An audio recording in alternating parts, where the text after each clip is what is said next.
Bonjour à tous, nous avons dans un premier temps créé un questionnaire. Ce questionnaire, nous l'avons administré, puis nous avons analysé les réponses à ce questionnaire administré. Nous allons à présent nous intéresser au travail de restitution, c'est-à-dire ce que nous allons communiquer aux personnes qui attendent l'étude. Le travail de restitution consiste à produire donc un rapport d'étude et très souvent une présentation des principaux résultats.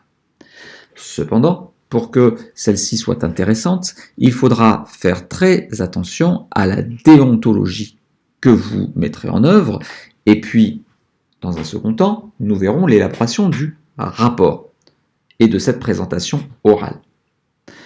Arrêtons-nous dans un premier temps sur la déontologie. Lors de la présentation des résultats, des questions très pratiques comme qui avez-vous interrogé? Avez-vous eu l'autorisation pour envoyer un emailing à cette base de clients? Qui a répondu cela? Peut-on contacter cette personne pour en savoir plus? Ce sont des questions très courantes qui vous seront posées.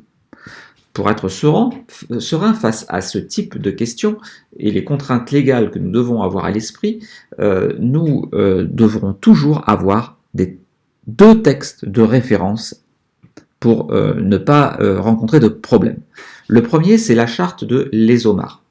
Le second, c'est le fameux RGPD, le Règlement général sur la protection des données. Enfin, nous verrons quelques éléments permettant d'améliorer votre crédibilité. Revenons tout d'abord sur cette fameuse charte ESOMAR. Nous nous contenterons ensuite, dans un second temps, de l'élaboration du rapport. Mais ça, nous reviendrons dessus un petit peu plus tard dans d'autres vidéos.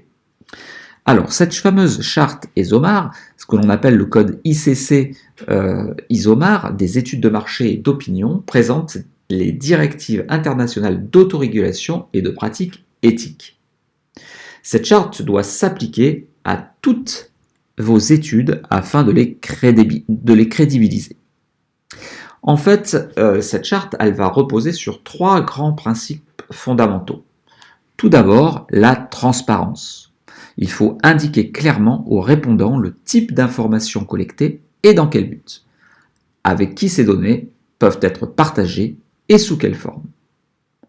Deuxième principe fondamental, la fameuse protection des données personnelles. L'accès à ces données est restreint et il nécessite le consentement des personnes concernées. Enfin, toujours avoir à l'esprit la notion d'éthique. Cela consiste à ne rien faire qui puisse causer un préjudice à une personne ou nuire à la réputation des études de marché et d'opinion. À côté de cette charte ICC ISOMAR, nous devons tenir compte du RGPD, le Règlement général sur la protection des données. Il répertorie les règles applicables au stockage et au traitement des données personnelles. Nous distinguerons donc deux grands cas de figure. Tout d'abord, les études anonymes. Lorsque nous n'avons pas le moyen de les relier à un identifiant, un numéro d'étudiant, une adresse mail, etc., le RGPD ne s'applique pas directement. Mais nous avons quelquefois d'autres types d'études. Et attention, quand même, dans la base de données de votre étude, on dispose toujours d'un identifiant permettant à votre fournisseur de s'assurer que ces panélistes ont bien rempli votre questionnaire.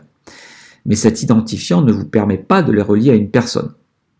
Il vous suffit alors de supprimer ce champ de votre base pour le rendre totalement anonyme lors du traitement statistique et ne pas pouvoir remonter à la source. À côté de ces études anonymes, nous avons les études nominatives. Elles sont courantes lorsque nous utilisons une base de contact. Et dans ce cas-là, le RGPD s'applique intégralement. Il n'est pas utile ici de faire un cours sur le RGPD. Vous trouverez énormément de tutos dans ce domaine, plus ou moins juridiques en fonction de vos besoins. Mais j'attire simplement votre attention sur cette notion de RGPD à prendre en compte. Elle est extrêmement importante. Enfin, l'objet est d'améliorer votre crédibilité. Afin d'assurer une crédibilité à vos résultats d'analyse, il faut quand même respecter les points suivants. Tout d'abord, la transparence en expliquant la méthodologie et les traitements sur les données recueillies. Si vous avez redressé l'échantillon, eh bien, indiquez-le, par exemple. Deuxième point important, la traçabilité de vos données. Vous devez pouvoir justifier la réalité du travail effectué. Par exemple, vous devez pouvoir produire les verbatims d'une question ouverte pour prouver ce que vous avez dit. Troisième point, la rigueur. Par exemple, dans une étude quantitative, indiquez toujours la taille de vos échantillons et les effectifs de vos tris. Enfin, il faut rester objectif, rester neutre dans la formulation des questions et l'interprétation des réponses. Ne dites pas à votre auditoire ce qu'il a envie d'entendre ou ce que vous aimeriez démontrer.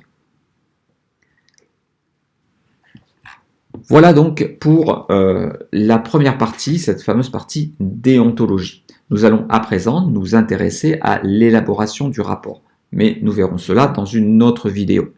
J'espère que ces éléments de contexte vous ont intéressé. Si c'est le cas, n'hésitez pas à le liker, ça me permettra comme ça de le développer peut-être un peu plus dans des versions ultérieures. N'hésitez pas non plus à alimenter en contenu et en remarques ce que vous pensez de cette vidéo. Et enfin, n'oubliez pas de vous abonner à cette chaîne afin de prendre en compte toutes les dernières vidéos que je publie très régulièrement. À très bientôt.